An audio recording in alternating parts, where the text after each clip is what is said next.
下道輪廻転生の術。 Nagato. Hello tout le monde, c'est Black Z, votre serviteur et porte-parole. J'espère que vous allez les amis. Aujourd'hui, petite vidéo, on va parler de Boruto chapitre 52, où on vient d'avoir le détail de la nouvelle forme de Naruto. C'est une centrale nucléaire, c'est Fukushima le bordel quoi. Kurama nous explique ça. En fait, Naruto et Kurama vont fusionner leurs chakras jusqu'à épuisement et que mort s'en suive.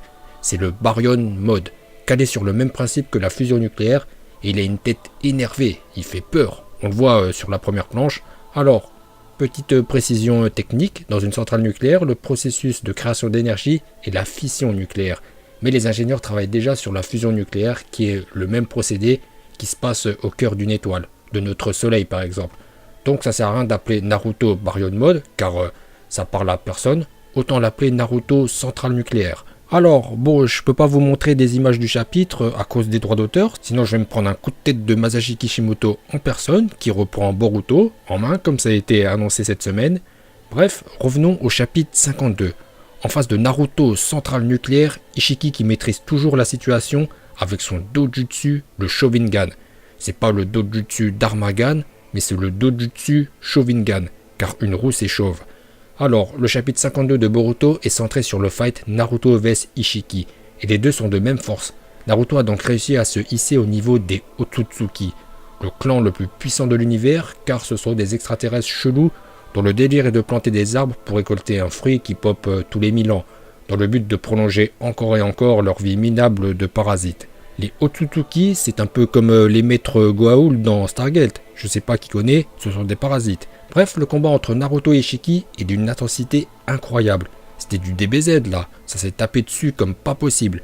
À un moment, Ishiki crache du sang, il regarde son ombre et constate qu'il a plus que 30 minutes, alors que normalement il lui restait environ 20 heures. Naruto le tape encore et cette fois il lui reste plus que 10 minutes et il était en sueur. Surtout qu'à un moment, il a utilisé le Sharingan en faisant pop des cubes pour écraser Naruto, mais il lui a renvoyé à la gueule et il a dû de nouveau utiliser le Sharingan pour les rapetisser. À la fin du chapitre, Naruto est épuisé et Ishiki prend le dessus. Il attrape Naruto par le cou et sent le chakra de Kawaki. Oui, parce qu'il y a une connexion entre Naruto et Kawaki, via la prothèse qu'il a sur son bras. Et Ishiki a pu faire pop Kawaki. Et tout le monde était en sueur. Il reste quelques minutes avant la mort d'Ishiki, mais il a pu faire pop son réceptacle. À présent, il a juste à lui apposer son kama pour être tranquille. Le chapitre se termine avec le réveil de Boruto en forme Momoshiki, plus communément appelé Borushiki, lorsqu'il a la même corne que Ishiki. Alors, avant de vous dire ce qui va se passer dans les chapitres à venir, je vais vous donner mon sentiment sur ce chapitre 52. J'ai beaucoup aimé. Voilà, à présent passons à la question que tout le monde se pose après avoir feuilleté le chapitre 52. Que va-t-il se passer? Ah, attendez, excusez-moi, j'avais un dernier truc à dire au sujet du chapitre 52, ça concerne Uchiha Sasuke.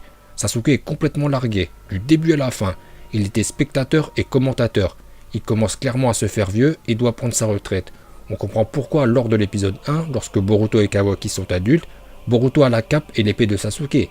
Ce n'est pas Sasuke qui lui a donné juste avant de mourir, mais en fait Sasuke a compris qu'il avait plus le niveau, ça sert à rien pour lui de continuer d'apparaître dans la série, donc il a donné à Boruto son épée et sa cape, et certainement son bandeau aussi. Mais en tout cas il n'est pas mort, il a juste été mis sur la touche. À présent je réponds à la question du jour. Que va-t-il se passer?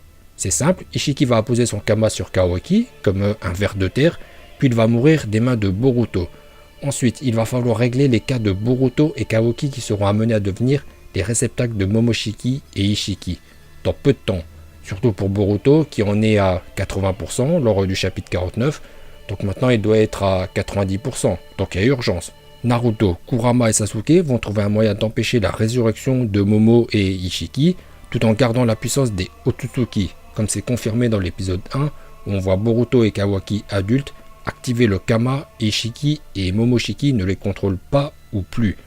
Alors, un peu avant, je vous ai révélé que au début de Boruto, où ça se passe dans le futur, Sasuke n'était pas mort, mais comme il était devenu tellement unseless, il a pris sa retraite et confié son épée et sa cape à Boruto. Sachez que j'ai une deuxième annonce à vous faire, Naruto est aussi vivant, car Kawaki dit « Tu vas bientôt aller rejoindre le Nanadaime ». Tout le monde a pensé que c'était aller le rejoindre dans la tombe, mais pas du tout.